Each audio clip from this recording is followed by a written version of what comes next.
Olá, alunos! Tudo bem? Aqui quem fala com vocês é o professor Vinícius Britas. Vamos continuar agora com mais uma aula sobre massas de ar e climas brasileiros. Se você, por acaso, não é inscrito no canal, já vai se inscrevendo, já aproveita e dá o like no vídeo. E se você não ativou o sininho para receber as notificações, vá lá e ativa. Tranquilo? Aproveita, já vai compartilhando para todos aqueles que estão fazendo a prova para a Escola de Sargento das Armas. Se liga que as aulas estão rolando e o conteúdo tá maravilhoso. Tranquilo? Já falei demais? Toca-lhe a vinheta.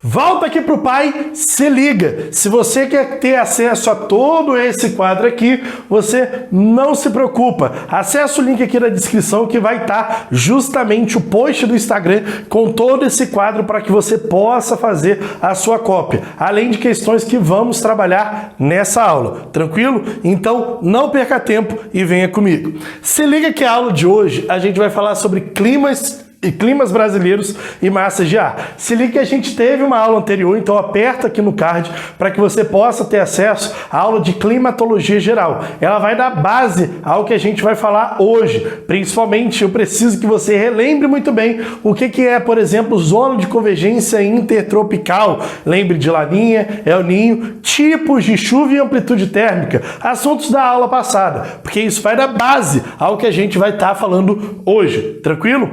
Para que a gente comece o assunto justamente sobre massas de ar e climas brasileiros, a gente tem que focar de fato nas massas de ar. As massas de ar, basicamente, nós temos 5 massas de ar que atuam no Brasil. Das 5 massas de ar, a maioria, o predomínio, são de massas tropicais e massas equatoriais. Sempre que eu olhar tudo aquilo ali próximo à linha do Equador, aqui representado em vermelho, são massas equatoriais, linha do Equador, equatorial. Aqui, ó, bonitinho para você. Tudo próximo da linha do Equador, eu tenho massas do tipo equatoriais. Deixa eu só voltar aqui que eu apaguei um pouquinho aqui o meu desenho. Além também de todas as massas próximas ao trópico de Capricórnio, serão massas tropicais, ou seja, massas equatoriais, Atlântico e continental, massas tropicais, Atlântico e continental, massas equatoriais, massas tropicais. E tudo abaixo, vindo da região dos polos, do Polo Sul, é a massa polar. Dessas 5 massas de ar, a gente tem o predomínio, de fato, massas principais. Então eu vou diferenciar aqui e eu vou colocar principalmente massas principais. Essas massas principais a gente vai dialogar principalmente com a MEC, a MTA e a MPA. Já também poderemos falar sobre massas de ar secundárias. Quando eu falo de massas de ar secundárias, são aquelas que têm uma atuação um pouco menor se comparado às massas principais. E aí nós temos a MTC e a MEA. Pronto, das 5 massas de ar, a gente já entendeu a sua localização: equatorial, tropical ou polar. De fato, agora a gente já entendeu que existem massas principais que têm o domínio no território brasileiro e as massas secundárias que não apresentam predomínio. Porém, entretanto, todavia, tem atuação sim no território brasileiro. E aí nós temos as massas MEC, massa equatorial continental, massa tropical atlântica e a massa polar atlântica como massas principais do território. E as massas secundárias, a massa tropical continental e a massa equatorial atlântica. Se liga que eu vou colocar uma imagem da bibliografia para que vocês possam ver justamente a atuação e essas massas de ar no território nacional. Dá uma olhada aí agora, aproveita e tira o print. Dá uma olhada aqui Eu cheguei a desenhar 3 massas de ar da mesma cor e 2 massas de ar diferentes. Então, primeira coisa, eu quero que você entenda que a única massa de ar fria é a massa polar atlântica. Única massa de ar fria. Logo, todas as outras serão massas de ar quentes. Única massa de ar fria, todas as outras serão quentes. Vou assinalar aqui, ó, de fato, a MPA, massa polar atlântica, é a única massa de ar fria. Enquanto a MTC, ela é a única massa de ar seca. Então, se a MPA é a única massa de ar fria, todas as outras são, incluindo a MTC, quentes. Única fria, todas são quentes. Já a MTC é a única seca. Logo, todas as outras, incluindo a MPA, serão úmidas. Ou seja, única seca, todas as outras são úmidas. Única fria, todas as outras serão quentes. Logo, a gente já entende que aqui é quente e úmida, fria e úmida, quente e seca, quente e úmida. Ou seja, a gente consegue entender as massas de ar em sua localização, consegue entender em termos da sua atuação e também a sua originalidade, ou as suas características, melhor falando, a sua característica principal, original, se ela é fria ou é quente, se ela é seca ou ela é úmida. Tranquilo? Então, comentando sobre cada uma das massas de ar, a primeira massa de ar que a gente vai comentar é a MEC, massa equatorial continental. Quente e úmida, super úmida. De fato, é ela que provoca chuvas em todo o território nacional durante o verão. Então, a gente já pode assinalar que essa MEC, ela atua durante o verão em todo o território, fazendo com que todos os climas brasileiros, gravem isso, não apresentem a totalidade em estação seca durante o verão. Então, todos os climas brasileiros vão apresentar chuva, inclusive o semiárido, durante o período do verão, devido à atuação da MEC no interior brasileiro. Durante o verão, é ela que domina o interior. Isso tem que ser claro. Durante o verão, MEC atua no interior brasileiro. Nasce na região amazônica, na convergência dos ventos alísios. Ventos alísios, o que é? Volta à aula anterior para que você consiga lembrar o que são ventos alísios. Na convergência dos alísios, ela se forma uma massa de ar meio estacionária, que se move segundo as ECIT. Ela vem um pouco mais para o sul, atuando no Brasil central e provocando aquecimento na região da depressão ou planície do Chaco.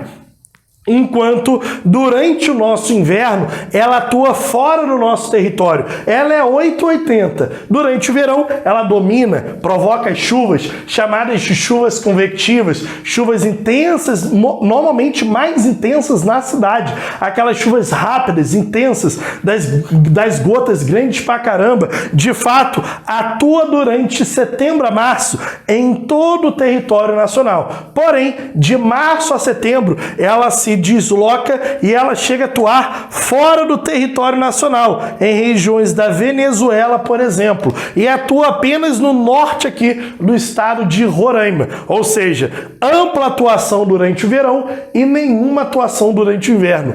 Essa é a característica da massa equatorial continental. Claro, provoca um grande aquecimento do território brasileiro e presença de chuvas convectivas, tá? Que atua basicamente todo ano, com menor atuação no inverno, a presença dessas chuvas intensas. E aqui eu botei, né, um raio, relâmpago, chega a ocorrer a ocorrência de chuvas de granizo, chega a ocorrer a ocorrência, meu pai, chega a ocorrer justamente as chuvas de granizo nesses dias. Então aquelas chuvas rápidas, finalzinho da tarde, pancadeira que a gente tem no território nacional. Essa daqui, MEC, atua durante o verão em todo o território. Já a MA, Massa Equatorial Atlântica, ela chega a atuar no litoral amazônico e no litoral nordestino durante o verão. Ela também é formada pela convergência dos alísios,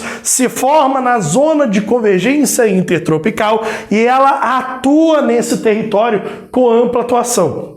De fato, apenas no litoral. Lembrando que quem atua no interior é a MEC. A MEC chega a atuar no corredor em alguns dias, provocando chuvas intensas no sudeste durante vários dias. Esse corredor muito conhecido como ZACAS, Zona de Convergência do Atlântico Sul. Essa zona de corredor, esses rios que provocam chuvas intensas no sudeste, trazendo água da Amazônia até essa região do litoral do sudeste.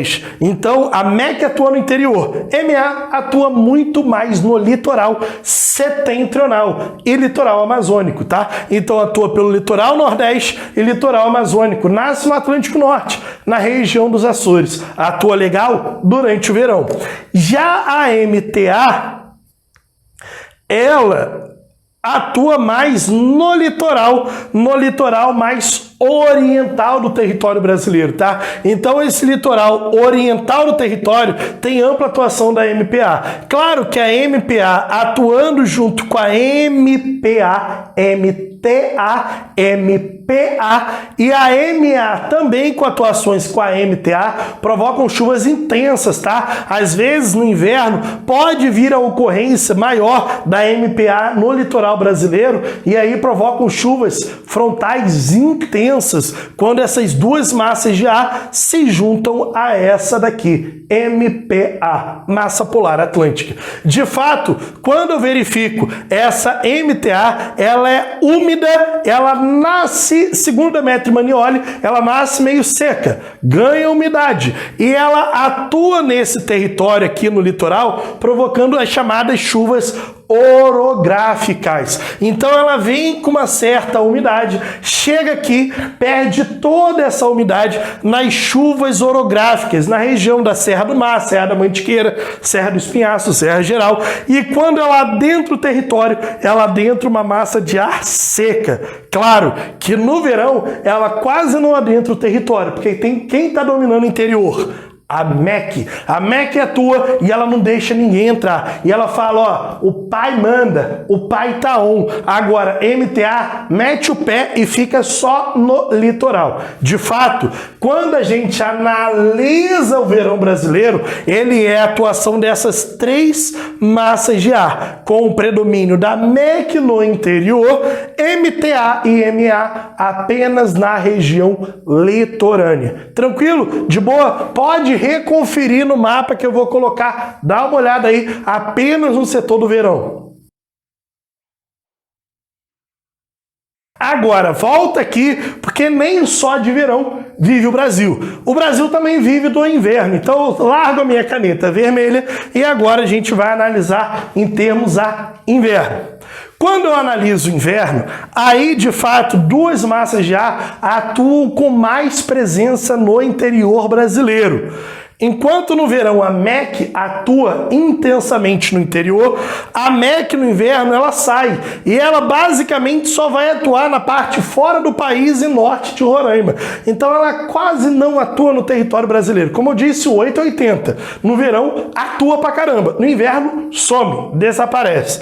Então esse inverno brasileiro ele tem uma ampla atuação da MTA. A MTA que atua no litoral durante o verão, ela continua atuando no litoral durante o inverno. Ela continua provocando essas chuvas orográficas, não só que no tropical litorâneo úmido, a gente vai ter o maior índice pluviométrico do país, a cidade de Itapaiaú, com 4.519 milímetros de chuva. É a cidade que mais registra chuva, justamente devido a essa MTA. Porém, no inverno, ela passa a atuar em faixas do interior brasileiro. E qual é a questão dela estar atuando? ela provoca estações secas. Lembrando que ela atua no território no litoral e ela provoca chuvas orográficas. Quando ela adentra uma massa de ar seca, sem a ocorrência de chuvas. E aí, de fato, não há presença da MTA, provocando chuvas no seu interior. Então ela passa a atuar no território brasileiro, junto com a MTC, ela passa a provocar estações secas. Começam a surgir estações secas no território brasileiro, com a saída da MEC, que é responsável pelas chuvas, e a entrada de massas de ar mais secas no interior. Já a MPA, ela atua em pelo menos 3 frentes de atuação. A MTC, que nasce na depressão do Chaco, chega até a provocar a estação seca no interior do centro-oeste e provocando uma estação mais quente, inclusive, ela atua apenas nessa faixinha. A MTA atua mais no interior. E a MPA fria, úmida e densa, ela segue segundo os corredores de relevo que dão o território brasileiro. Então, ela segue pelo corredor do Planalto brasileiro, passando pelo centro-oeste, Pantanal, até chegar à Amazônia Oriental. Esse primeiro ramo dela aqui, adentrando pelo interior em regiões mais baixas, ela é uma massa de ar densa, ela não consegue subir tanto, então ela anda pelos caminhos mais favoráveis e com relevo mais amplo a ela, passando pela planície do Pantanal, ela provoca o fenômeno da friagem. Então ela adentra o interior brasileiro, passa pelo centro-oeste, Pantanal e chega à Amazônia ocidental, melhor falando. E aí, provocando o fenômeno da friagem, que é uma queda brusca de temperaturas em áreas que são muito quentes o ano inteiro. Então, áreas que sempre registram temperaturas de 29, 30, 31 graus, tem a ocorrência durante 3 dias de temperaturas de 18, 19. Isso é um frio até não poder mais. Quando eu falo em região amazônica, isso é um frio impensável. Então, justamente, eu tenho essa característica aqui, essa forte entrada no território em alguns anos, em um evento meio anômalo que, de fato, provoca o fenômeno da friagem, quando essa MPA adentra com maior força e tem um forte recuo da massa equatorial continental. A outra frente de atuação dela é a que passa por todo o litoral e adentra o litoral nordestino, provocando uma estação chuvosa, quando a MTA se junta à MPA, provocando chuvas em todo o litoral nordestino durante o período do inverno. Então, inverno, se eu for para Jericoacoara, se eu for para Maragogi, eu posso pegar 20, 18, 15 dias de chuva direto, de fato, com a atuação da MTA junto com a MPA. Além do mais, ela também pode atuar nessa região aqui das serras gaúchas e catarinenses, como a região justamente de Caxias do Sul, Gramado, Canela, Garibaldi. Todas essas regiões das serras gaúchas, principalmente, pode ocorrer neve durante o inverno, como aconteceu nos anos de 2020 e 2021, com atuações de geadas e neves e atuação de chuvas frontais. Essa MPA é que é responsável pelas chuvas frontais. Você lembra que na aula passada eu falei sobre 3 tipos de chuva? Chuva convectiva, quem é responsável é MEC. Chuvas frontais, quem é responsável é a MPA. E as chuvas orográficas, muito responsável a MTA. Então, tenta entender que para cada tipo de chuva eu tenho uma massa de ar correspondente a ela, que de fato a favorece a acontecer. Então, boto mais uma imagem agora do inverno brasileiro para que vocês possam analisar. Dá uma olhada aí. Volta aqui para mim, então eu espero que esteja muito bem entendido todo o aspecto de massa de ar do Brasil. Temos as localizações, as suas características e atuações, com justamente análise em cada uma das massas de ar. Esses 3 ramos de atuação são importantíssimos. Entender que a MEC no interior atua durante o verão, porém no inverno quem passa a atuar mais no interior é a MPA e a MTA. MTA e MTC provocando estações mais secas, de fato, no interior. Enquanto no verão, a MEA e a MTA provocando chuvas apenas na região litorânea. Então, este é o mapa de massas de ar, todo o assunto de massas de ar.